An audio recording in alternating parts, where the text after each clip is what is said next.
Hi, my name is Jamie Utt, and I'm a diversity and inclusion consultant who's been working with schools for more than 10 years to try to end the problem of bullying in our school communities. Today, I'm here to talk with you about a particular way to think about bullying in hopes that we can start to act a little bit more as whole communities, bringing together teachers, students, and parents to prevent bullying before it actually happens in our school communities. I'm Tina Thompson. I have 4 beautiful children, and I actually work in the field of cancer diagnostics. Excellent. Yeah. Excellent. So today we're going to be talking a lot about bullying, and my particular approach to bullying is talking about identity-based bullying, thinking about the ways in which particular identities are targeted for very particular reasons. And I'm wondering if with 4 young kids, I know that all 4 of them now are in school. Mm-hmm. One of them's in sort of the pre-K age, but what concerns you have or worries that you have, or what maybe advice do you have for other parents? Probably actually have several concerns, but one of the biggest concerns, I guess, would be, how do you identify if your child is in fact being bullied? Yeah. Well, I mean, that's a huge concern that I hear from a lot of different parents, which is why we created a whole segment for parents just on that one issue. And I think one of the biggest things to look for is particular changes in behavior, right? And so we talk about if there is a sudden sullenness or sadness, particularly when going to school or coming home from school, looking for that, and maybe once it starts to become a pattern, if it happens on more than one day. Another thing is thinking about if they suddenly lose interest in activities that they love, right? Because for instance, for myself, when I was a kid, I experienced a fair amount of bullying, and I loved basketball, but I quit the basketball team because I was so sick of being made fun of at basketball practice, and the coaches didn't intervene. They didn't do anything about it. But my parents just figured, he's sick of basketball, he wants to move on to baseball or whatever the new thing was, and versus really listening and trying to understand, okay, well, why don't you want to go to basketball? Those kinds of things I think are key. And then the other thing that I talk to a lot of parents about is if they have allies, particularly either other adult allies who the kids trust, that they might say things to that person, or an uncle or a friend that they might say things to that they might not say to their parents, or if they have particularly mature friends, right? Like when my parents found out that I was being bullied regularly, it was because my friend came to them and was like, do you have any idea how much Jamie's being made fun of at school? You know what I mean? So those are some of the key things, and we'll talk about it some more, but it's a concern that a lot of parents share. Yeah, definitely.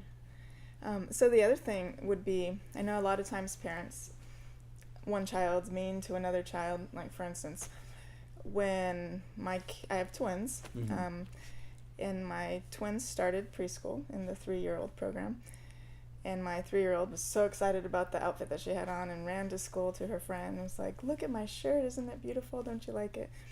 And the little girl turned to her and was like, that's an ugly shirt, like what it's heartbreaking to you, but I mean, I know some parents may say like, gosh, that kid's a bully, but I don't know if that would necessarily fall into the definition of what a bully is. So just want to get some more information from you as to how do you identify if that really is bullying or not. And that's actually a frustration that I hear from a lot of schools on the school side, is they have kids who were teased on a particular day, and their parents call and say that my student's being bullied, and they're like, okay, well, can we talk about the pattern that you're seeing of bullying? And so we have to often try to be precise with our language and understand what's teasing, what's happening on a particular day in a particular instance because of that shirt incident, right?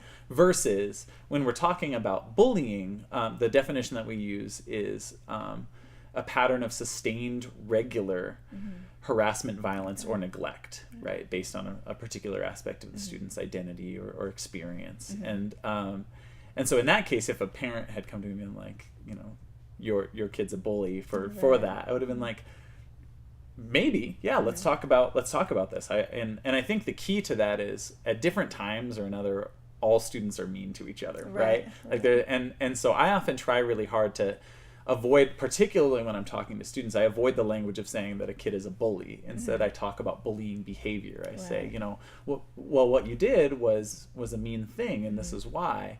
And this is how, when you continue doing it, how it hurts other people, right? And think about what are the bullying behaviors that are existing. Because even anymore, I actually had a parent at a school come to me and they said, my student is being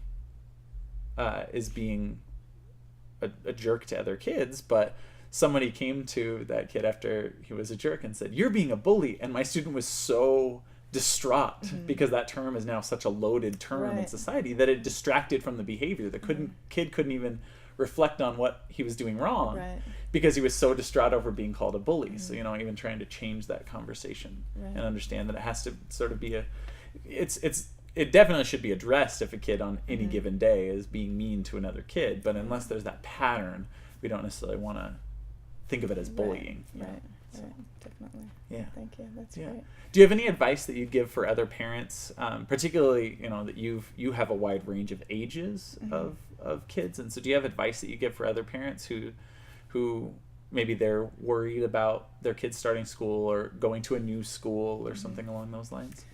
So I think our situation is kind of unique in that our eldest has always been really outgoing and hasn't really had, thankfully, at this point, obviously he's still young, but hasn't really had any issues with making friends. And he's usually that one kid that if there's a new kid or someone who doesn't have a friend to play with, he's, there, saying, "Hey, you want to play?" That type of thing. That's awesome.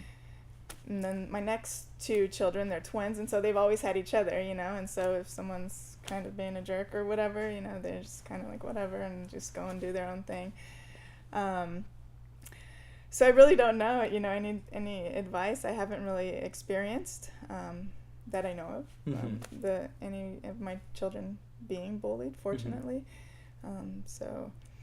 Well, I love what you just said about your oldest, though, because what we often try to encourage when we're working with young people is there's bullying behavior, but there's also the other side of the coin, which is what we call inclusive behavior, right? Like trying to make sure that every student feels safe and comfortable. And when there are students like your eldest who does that, who goes out of his way to try to help other people feel comfortable, that's the kind of thing that we really want to encourage in young people. So that's awesome. Right.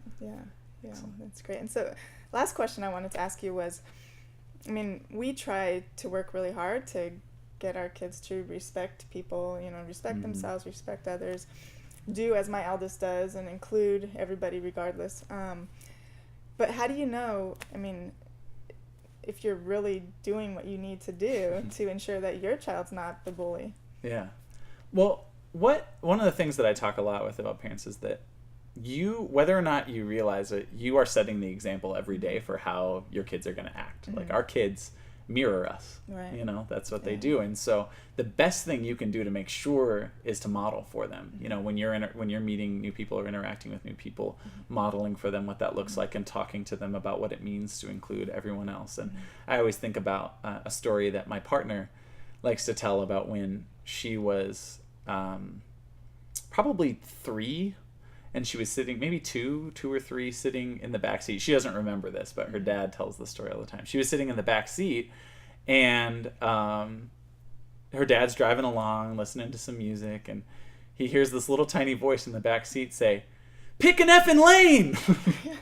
And he realized, oh my God, I didn't realize she could pick that up, that she was in tune with that, so being that model is one of the most important things that we can do, and being the model and in both sides, like talking to them about what it feels like to feel hurt, so that they can start to talk through those emotions, because so often they're afraid to talk through those emotions when they're feeling hurt, but also to show them what it means to be proactively positive, right?